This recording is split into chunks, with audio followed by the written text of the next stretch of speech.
Isang lugar sa China, katakot-takot ang pagsingil ng kalikasan. Bumawi ng mahigit 40 buhay dahil sa labis na pag-ulan, isang highway ang bumigay at nauwi sa trahedya at bumagsak ang highway.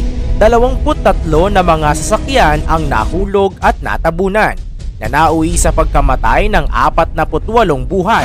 Marami kasi sa mga nasawi ay nahulog ang mga sasakyan at natabunan ng lupa. Pahirapan ang naging search and rescue. Huwebes ng umaga nang dumating ang team. Kasabay ang mga construction cranes at excavators. Dahan-dahan at naging maingat ang pag-rescue. Sensitibo at malambot pa kasi ang lupa na mas dumagdag sa hirap ng pag-rescue. Paano nauwi ang isang tipikal na masayang araw sana ng May Day holiday sa isang masalimuot at nakakalungkot na trahedya? Isang normal na natural disaster lang ba ito? O ito na ang ganti ng kalikasan? Yan ang ating aalamin.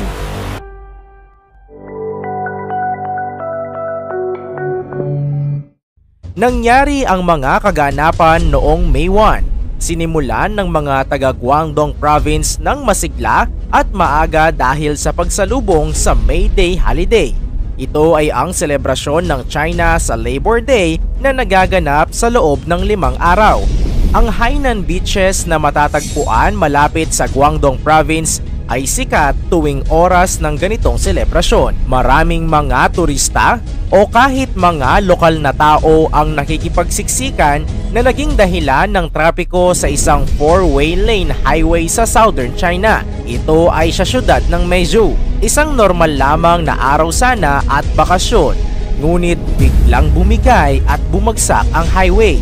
23 na mga sasakyan ang nahulog at natabunan na nauwi sa pagkamatay ng 48 buhay. Bandang May 2, umabot na ang death toll sa mahigit 51. Kabilang na dito ang mga biktima na hindi pa rin makilala. Marami kasi sa mga nasawi ay nahulog ang mga sasakyan at natabunan ng lupa. Pahirapan ang naging search and rescue. Huwebes ng umaga nang dumating ang team. Kasabay ang mga construction cranes at excavators. Dahan-dahan at naging maingat ang pag-rescue. Sensitibo at malambot pa kasi ang lupa na mas dumagdag sa hirap ng pag-rescue. Ang hindi mapigilang pag-ulan. Nangyari ito bandang 2:00 ng umaga matapos ang isang buwan ng hindi mapigilang ulan. Ang ulan na ito sa probinsya ng Guangdong ay naging dahilan ng iba't iba pang mga trahedya sa iba't ibang lugar. Mahigit 110,000 ang mga taong inilikas dahil sa lumalala at delikadong baha. Ang trahedyang ito ay parte lamang ng isang malawakang natural disaster sa probinsya. Record-breaking na pag-ulan at pagbaha ang naranasan ng probinsya dahil sa haba nito. Nito lamang nakaraan, dahil ulit sa masamang panahon at di mapigilang ulan, isang buhawi ang humagupit sa probinsya na naging dahilan sa pagkasawi ng 5 katao. Hindi inaasahan ng mga lokal ang napaagang rainy season sa lugar. Dahil dito, mas dumagdag pa ito sa paglala ng pagbaha sa lugar. Palpak na otoridad at mga infrastruktura. Binaling naman ng mga tao ang batikos sa otoridad dahil sa anyay kakulangan nito sa paghahanda. Ang pagbugso ng maraming tao dahil sa holiday ay normal na at dapat ay napaghandaan na sana. Dahil sa nangyari, kine-question ng mga tao kung ito ba ay napaghandaang mabuti ng mga nakakataas. Ang malawakang pagbaha at pag-ulan ay dapat tumatak na sa lokal na otoridad dahil marami itong pwedeng peligro na maibigay. Umaksyon naman agad ang presidente na si Xi Jinping. Ayon sa kanya, mas palakasin pa dapat ang monitoring system at early warning system upang mas mapaghandaan pa ang mga potensyal na peligro.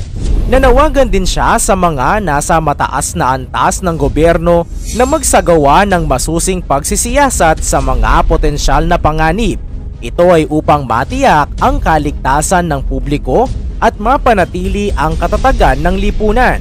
Ayon sa isang post sa X, this highway collapse with its horrific toll is just another reminder of China's neglect for safety and quality in their rush for development. Dahil sa kagustuhan ng China na palawakin at pabilisin ang pagkakaroon ng pag-unlad sa bawat sulok ng bansa, hindi na natutukan ang angkop at eksaktong kalidad ng pagkakagawa ng mga infrastruktura na nagiging dahilan sa pagkasawi ng mga tao.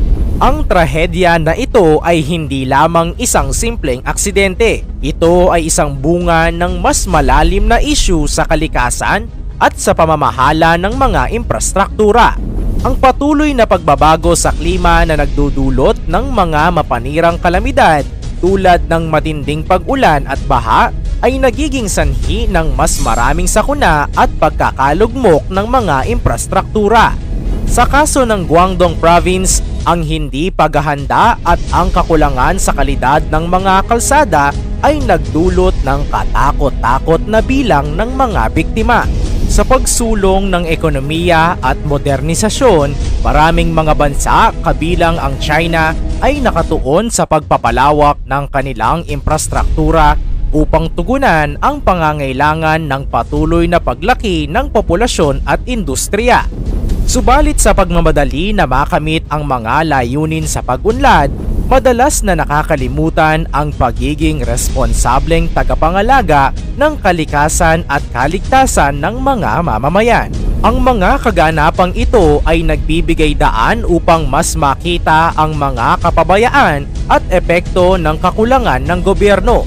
Ang mga otoridad at mga tagapamahala ay dapat magkaroon ng mas matalinong pamamaraan sa pagpaplano, pagtatayo at pagpapanatili ng mga kalsada at iba pang infrastruktura upang matiyak ang kanilang kaligtasan. Sa huli, ang trahedya sa Guangdong Province ay hindi lamang isang paalala sa kahalagahan ng masusing pag-aaral at pagsasaalang-alang sa kalikasan, kundi pati na rin sa pangangailangan ng mahigpit na pagtutok sa kalidad at seguridad sa pagpaplano at pagpapatupad ng mga proyekto ng infrastruktura. Hindi dapat maging kapalit ng kanilang kaligtasan at buhay ang pagpapaunlad ng isang bansa.